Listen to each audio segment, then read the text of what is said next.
Body ఇంటికొచ్చిందంట. అందరూ తలకుటి చెప్పుకుంటూ ఏడుస్తూ వెళ్తున్నారా. మనం కూడా వెళ్దారా? అక్కడికా? నీకేమన్నా పిచ్చి పట్టిందా? అక్కడికి వెళ్తే ఏమవుతుందో తెలుసుగా. జనం అంతా అక్కడే ఉన్నారా. మనం వెళ్ళకపోతేనే మన కోసం ఎవరు వెతకరు అక్కడ. అక్కడ పోలీసు వాళ్ళు, ఆ కుర్రాళ్ళు కూడా ఉంటారు. అనవసరంగా ప్రమాదం కొని తెచ్చుకోవద్దు. నా పరిస్థితి కొంచెం ఆలోచించు. రేపు అమ్మాయి నా దగ్గరకు వచ్చి, మా అన్న చావుకు నువ్వు వచ్చావా, మా అన్న మొహం చివరిసారిగా ఒకసారి చూసి నన్ను ఓదార్చాలని నీకు అనిపించలేదా? నువ్వు ఒక మనిషివేనా అని అడిగి నన్ను అసహ్యించుకుంటుంది మామా. కొంచెం అర్థం చేసుకో మామా. చెప్పేది ఇంకేం మాట్లాడద్దు, నేను అక్కడికి వెళ్ళాలి.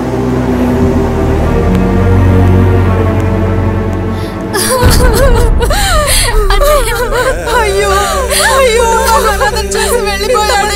చనిపోయాడు. అయ్యో ఇంకెవరు చెప్పు. అయ్యో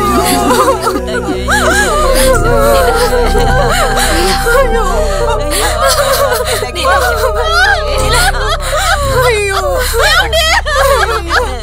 ఇలా జరిగిపోయింది.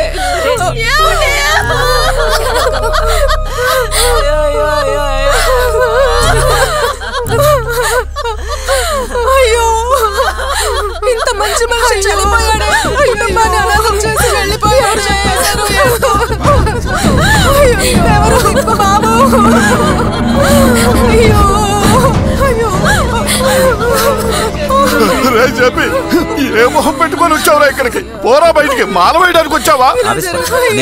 నువ్వేమీ చెప్పక్కర్లేదు. పోరా బయటికి. చెయ్యాల్సినంత చేసేసి మాల వేయడానికి వచ్చావా? అసలు ఏ ధైర్యంతో వచ్చావా? పోరా బయటికి. ఎలా నటిస్తున్నాడో చూడు. పాపతో వచ్చావురా నువ్వు ఇక్కడికి.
పోస్టుమార్టం రిపోర్టు ప్రకారం సాయంత్రం 6:30కి హత్య జరిగింది. 7 గంటలకు నువ్వు మణి కారు ఇంట్లో వదిలి తాళం చెవి ఇచ్చెళ్లారు. నువ్వు రత్నంతోనే ఉండే డ్రైవరు కదా, మరి నీకు కూడా ఏం తెలీదా? నిజంగా నాకేం తెలియదు సార్. సాయంత్రం 6:30కే అన్న సంత దగ్గర దిగిపోయి మమ్మల్ని కారు తీసుకుని వెళ్ళిపోమన్నారు. వెంటనే అక్కడి నుంచి వెళ్ళిపోయావా? లేదు సార్, నేను చెప్పాను మనీని పంపించేద్దాం, నేను మీతో పాటు ఉంటానని చెప్పాను. వినిపించుకోకుండా వెళ్ళిపోమన్నారు, మేము వచ్చేసాం. ఆయన పొమ్మంటే వెళ్ళిపోవడమేనా? ఒంటరిగా వదిలి వెళ్తున్నాను అనిపించలేదా? అప్పుడు కూడా కుట్టి చెప్పాడు సార్, నేనుంటాను మనీని పంపేయండి అని. కానీ అన్నయ్య వినలేదు సార్, ఇద్దరిని వెళ్ళిపోమన్నారు. తర్వాత ఆ కారుని తీసుకెళ్లి అన్న వాళ్ళ ఇంట్లో పెట్టి తాళం చెవి అక్కకిచ్చి అన్న రావడానికి లేట్ అవుతుందని చెప్పి మేము వెళ్ళిపోయాం. ఎందుకు ఆలస్యం అవుతుందని ఆవిడ అడగలేదా? అన్న ఆలస్యం వెళ్ళడం అలవాటే సార్, అందుకని అక్క ఏం అడగలేదు సార్. అంటే మీకు ఈ హత్యకు ఏ సంబంధం లేదంటారు? సార్, ఊళ్ళో ఎవరు చనిపోయినా దానికి నేనే బాధ్యుడవుతానా ఏంటి?